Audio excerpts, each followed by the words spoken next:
Eno ye program yo ensulo ey'enkya wano ku 3 ABN TV. Yiga okutandika olunaku ne Katonda. Omugabi wa program ensulo ey'enkya njagala okwanirizaako mu linnya eddungi ennyo erya Mukama waffe Yesu Kristo. Weebale okuwangayo ebiseera. Manyi ng'oluusi ebyokukola biba bingi era nga ensi etusikaasika etutwala eno n'eri ng'egezaako okumalawo akaseera konna ke twandibadde tufissa okawaayo eri Katonda.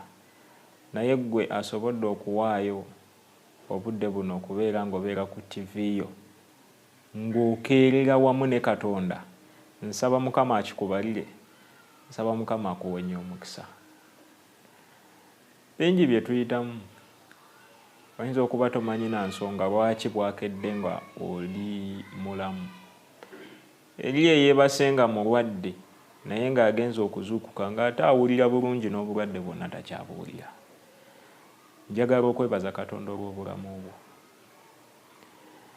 Omuweerezaawo ow'enkyene ya leero nze Ssemambo Peter nga bulijjo sinzidde Kabulengwa. Kabulengwa kisangibwa mu kitundu wano ekiyitibwa Nansana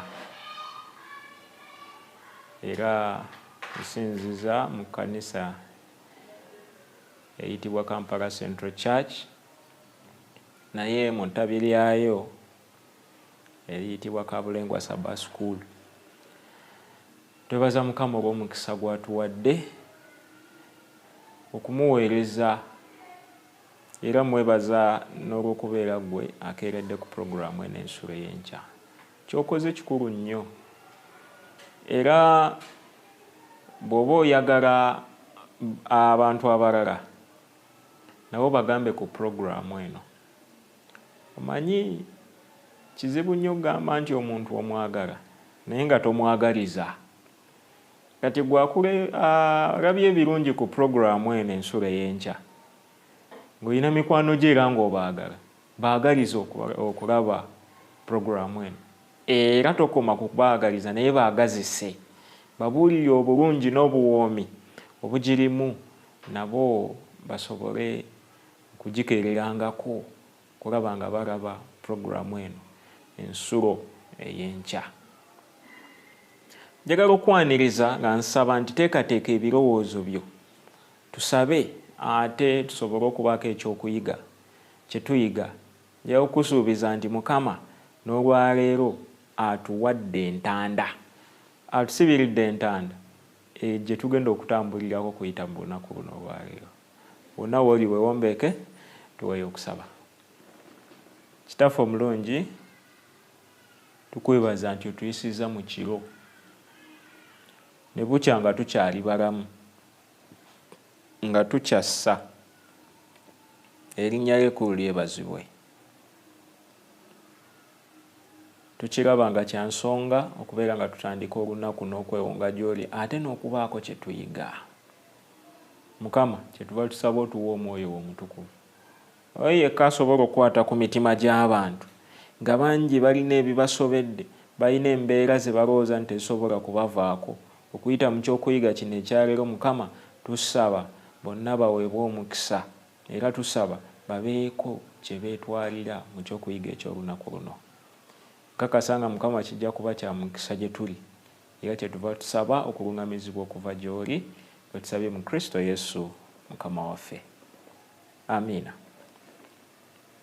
Nziramu nate okwaniriza gwe yakatwegattako ku puroguramu ensulo ey'enkya nti twagguse dda n'ekyokuyiga kyaffe eky'olunaku olwaleero. Kiriko omutwe gugamba nti hopeless cases.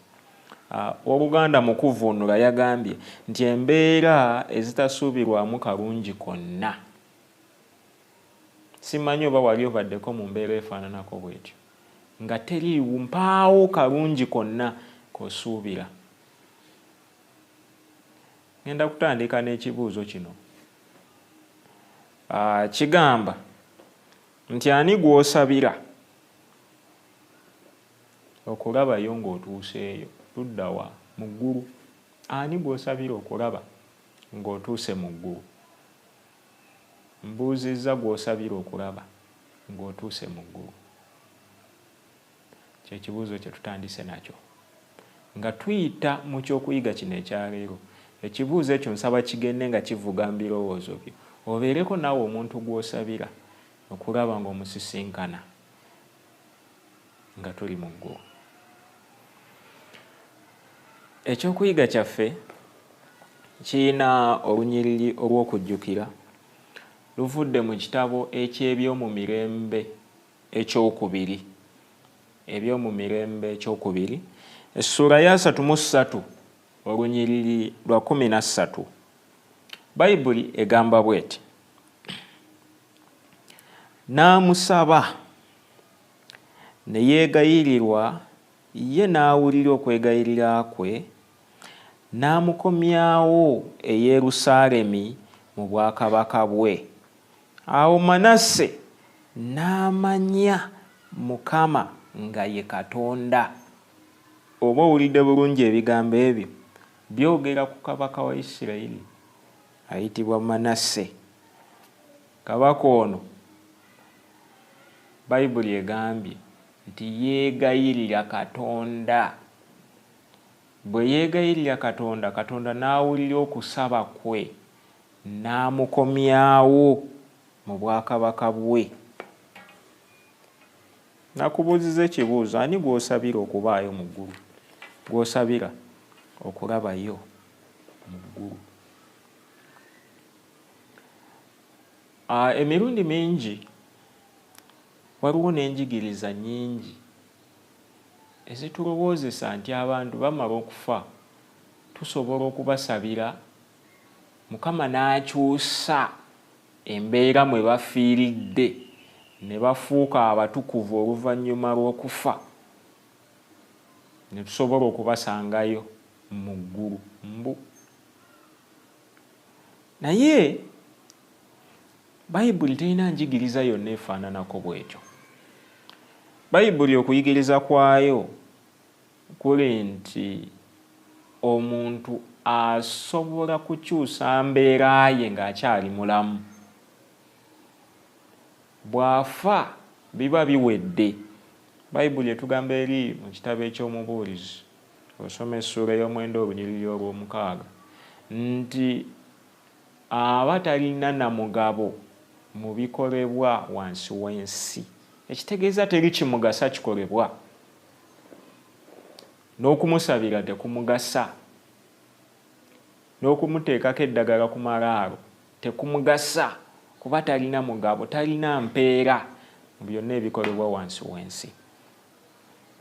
Emboozi etuweebwa ku muvubuka Peetero ne kitaawe. Peetero ono yalina taata we nga be bano be bayita balujuuju. Balujuuju oba mubategeera, gamba nga yafuuka waddanga, nga munywi wa mwenge. Bagamba nti anywa ne cupa n'abula okuzigaaya. Taata we yali mu mbeera efaanana bw'etyo. Era omwana ono agamba nti bwe yali akyali muto, kitaawe yanywanga naye. Baagendanga bonna mu bbaala, omwenge nga bagunywa babiri.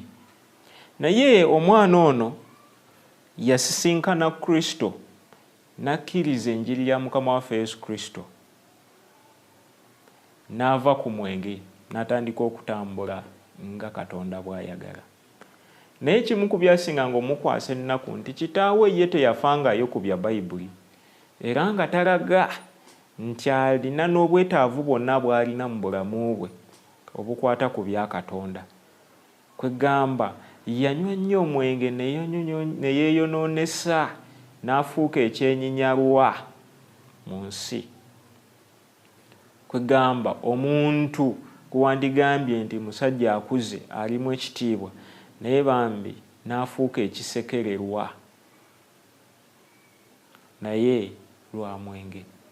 Oba oliawo tulina naffe abantu baffe be tumanyi naye nga bali mu mbeera eyo. Kwegamba nga bawaddanga anywa n'embwa n'agiyita nwa. Bangi tubalina gye tutambulira eyo. Naye Peetero n'agamba yasabira nnyo kitaawe okulaba nga taata we olunaku lumu akkiriza Mukama waffe Yesu Kristo. Yalina okukkiriza okwo era nga takoowa kumusabira. Naye agamba liba teriri busa, kitaawe n'alwala n'agenda mu ddwaliro ne bakamutema nti yali alwadde obulwadde obw'ekibumba era ng'obulwadde obwo bwekuusa ku kwekatankira omwenge ebbanga eriwerera ddala. Kwegamba Peetero yamanya nti obulamu bwa kitaawe buli mu katyabaga nti era akyayinza obutawangalayo kabanga kawera. Naye Peetero ono atugamba nti bwe yakola olukuŋŋaana lw'enjiri mu kabuga k'ewaabwe ng'agenda okuyigiriza ku kitabo kya Danyeri, kitaawe yamugamba njagala okubeerako mu lukuŋŋaana olwo. Era Peetero atuwa obujulizi nti kitaawe teyayosaamu lunaku na lumu lwonna, era ennaku zonna yazibeerawo. Era enkuŋŋaana nga ziweddeyo, taata wa Peetero ono yakkiriza Mukama waffe Yesu Kristo ng'omulokozi we. N'akkiriza n'abatizibwa n'asenga Yesu. Mukama waffe yeebazibwe. Era agamba nti nga wayise wiiki emu ng'amaze okubatizibwa, obulwadde bwanyinyintira ne bamuzaayo mu ddwaliro. Era ennaku waayita mbale, kitaawe n'awummula. Naye agamba nti nga tannawummula, obulamu bwe yabuteeka mu mikono gya Mukama waffe Yesu Kristo. N'afa ng'alina essuubi eryo ery'omukisa ery'okujja kwa Yesu Kristo Mukama waffe omulundi ogwokubiri. Tulabawo essuubi awo nti newankubadde taata wa Peetero yafa, naye ate yafiira ku sayidi ennungi ey'obulamu bwe. Yafa nga amaze okukkiriza Mukama waffe Yesu Kristo. Musajja yali yeeyonoonesezza ng'afuuse ekisekererwa gye yabeeranga, ng'abantu tebakyamulabamu kantu. Yali amaze okukkiriza Mukama waffe Yesu Kristo. Mukama Katonda alina by'alaba ffe bye tutalaba. Ffe bwe tutalaba kkubo, ye alabawo ekkubo. Bwe tulaba nti ebintu bigaanye, kino ekintu tekikyasoboka, ate ye Mukama Katonda alaba nga waliwo ekisoboka okukolebwa. Omusajja ono omwenge gwe gwali gumufuukidde ekizibu, nga gugenda na kumulemesa okuyingira mu bwakabaka bwa Katonda.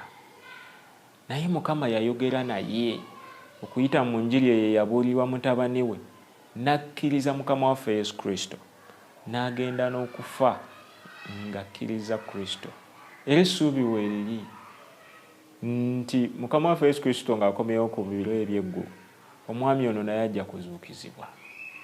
Naye omwami ono mutabani we yamusabira akyali mulamu, Mukama Katonda n'amwanukula mu ngeri eyo, n'omusajja ono n'akkiriza enjiri ya Mukama waffe Yesu Kristo. Tolowooza nti omuntu bw'anaamala okufa olina essaala gy'ogenda okusaba egenda okumukyusa. Enkyukakyuka Mukama waffe gy'ayagala ebeerewo mu bulamu bwaffe erina kubeerawo nga tukyali balamu, nga twesaliddewo ng'abantu. Olina gw'osabira. Ekibuuzo nakibuuziza ku ntandikwa nti ani gw'osabira okulabayo mu ggulu? Ani oyo? Olina muntu ogw'olaba nti byagaana, omwenge gumufuukidde ekizibu. Kiki ekirala? Wenzi tayita ku sikaati n'ekidomola bw'asanga bakyambaziza sikaati waakiri akifungula. Kiki ky'alina ky'olaba ekimulemeddemu, ekimufudde ekisekererwa, ekimufudde ekitagasa mu bantu b'abeeramu? Bubbi bamukutte bamusibye enfunda eziwera naye buli lwavaawo yaakomawo na bukodyo bupya. Kiki muze ekyogwo oguremedde mu muntu oyo? Musabire, ojja kusanyuka nga mutuuse mwenna mu bwakabaka obw'omuggulu. Peetero yasaba era Mukama Katonda yatema amakubo gonna agasoboka okulaba nga addamu okusaba kw'omuvubuka ono. Bulimba bwe bufuuse ekizibu. Oyina omwana kwegamba mulimba wa bbaluwa, talina kyayogera ky'amazima. Mu 10 mubeeramu 2 ebituufu, 8 bya bulimba. Awaayiriza, mwana ali waka, musabire. Peetero bwe yasaba yalaba enkyukakyuka. Kiki ekiremedde mu mukwano gw'oyo? Bulogo, tava ku ndagu ewamutuula ku ngo gy'asiiba abula na kusulayo. Kiki ekyo ekiganye? Mukwano gwo mutabani wanywa ebiragalalagala oba olaba nga yenna aweddemu ensa? Kiki ekiganye? Ekisumuluzo tukiraba, waliwo okusaba. Gwe mukwano gwange, olina omuntu eyakukola ekibi n'akunyiiza, naye ng'owulira omutima gwo guganye okumusonyiwa, lwaki teweewaayo eri Kristo n'osaba? Olina omuntu eyagaana okusonyiwa, lwaki tofukamira ku maviivi n'osaba? Oyinza okuba oli eyo mukwano gwange ng'embeera gy'oyiseemu ey'obulamu bwo waggwamu dda essuubi, ng'olaba tekyaliyo kyakukola. Ndi mwana muwala nakajjamu embuto 4, Mukama Katonda asobola n'okunsonyiwa nange, nkyasobola okukyuka n'enfuuka omwana wa Katonda. Lwaki tosaba? Fukamira ku maviivi okole ki? Osabe. Kyokuyiga kyatuwadde omulamu okugamba hopeless cases, embeera ezitasuubirwamu kalungi konna, embeera omutali ssuubi. Taata wa Peetero ng'essuubi lyonna liweddewo, Mukama yassaawo omukisa ne wabeerawo essuubi wakati mu butaba na ssuubi. Naye nga kijja olw'okuba nti omwana ono yasabiranga nnyo kitaawe. Embeera gy'oyiseemu yekulemesezza okubeera ng'osenga Katonda, ng'olowooza nti tokyasobola kukkirizibwa. Katonda alaba ebyo bye tutalaba. Oyinza okuba muyizi kweganga mu kiraasi gw'osemba n'ewaka baakuvaako, tewakyali ssuubi mu ggwe, bakutwaliriza butwaliriza baleme kugamba nti omwana wa gundi tasoma abeera ku kyalo akuba misota, ng'essuubi lyakugwamu. Gwe muzadde alina omwana bw'atyo, fukamira ku maviivi g'omusabire. Mukama Katonda atema ekkubo awatali kkubo. Naawe omwana weesabire, Mukama Katonda ajja kukola enjawulo, ajja kuwa amaanyi okole ekitundu kyo, ate naye ajja kukola ekitundu kye mu bwesigwa. Oyinza okuba omubuulizi w'enjiri, olina bw'obuulidde naye nga muzeeyi yagaana, oli lwakutunuulira akulabanga omwana omweboolereze. Musabire omuntu oyo. Mukama Katonda asobola okutema ekkubo we litali. Katonda oyo alaba ffe bye tutasobola kulaba. Ye yakola mu bulamu bwa Nebukadduneeza, eyali kabaka owa Babulooni eyawamba abaana ba Isirayiri, eyasuula abavubuka 3 Abebulaniya mu kikomi eky'omuliro. Mukama Katonda asobola okukola ebyenjawulo.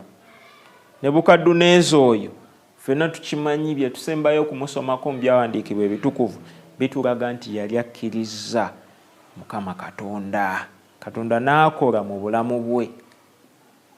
Ebigambo bye twasomye mu lunyiriri nga biraga kabaka Manase bwe yasaba Mukama n'amukomyawo e Yerusaalemi, yali mu mbeera nga takyalina ssuubi, nga Babulooni emuwambye n'emutwala n'emuteeka eyo.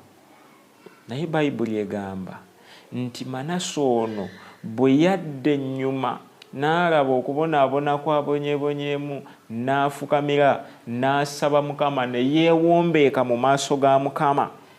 Mukama n'awulira n'amukomyawo e Yerusaalemi mu bwakabaka bwe.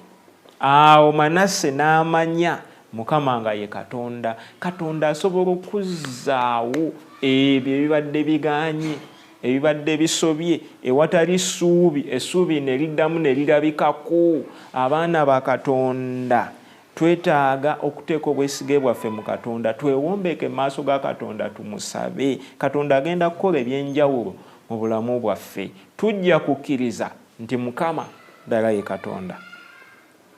Bayibuli eyogera ku musajja Sawulo ow'e Talusiisi eyali omuyigganya w'ekkanisa, naye nga Mukama Katonda yakyusa obulamu bwe n'afuuka omubuulizi w'enjiri kayingo. Naawe Mukama asobola okukyusa obulamu bwe.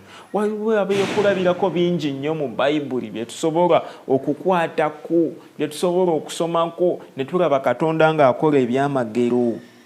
Bayibuli eyogera ku mukazi Rahabu. Bayibuli egamba Rahabu omwenzi, kumpi buli wemwogerako egamba Rakabu omwenzi. Ni Rakabu alabikira ne mu luse olwa Mukama waffe Yesu Kristo. Gw'okoze kiki ekyo Katonda kyatasobola kuggyawo mu bulamu bwo? Njala okuwa amawulire amalungi nti tewali. Bayibuli bwe beeyogera ku kabaka Akabu, Bayibuli egamba kabaka Akabu yakola ebintu eby'omuzizo bingi mu maaso ga Mukama.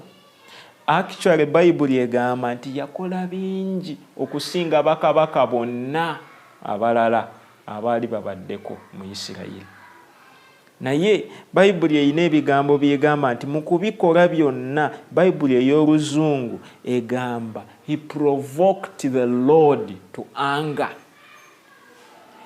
Kwegamba yadda oba nkiyite ntya, kwegamba yabikolanga ng'akimanyi bituufu naye ng'alinga bikyamu, ng'alinga agamba nti kandabe Katonda ky'anaakola.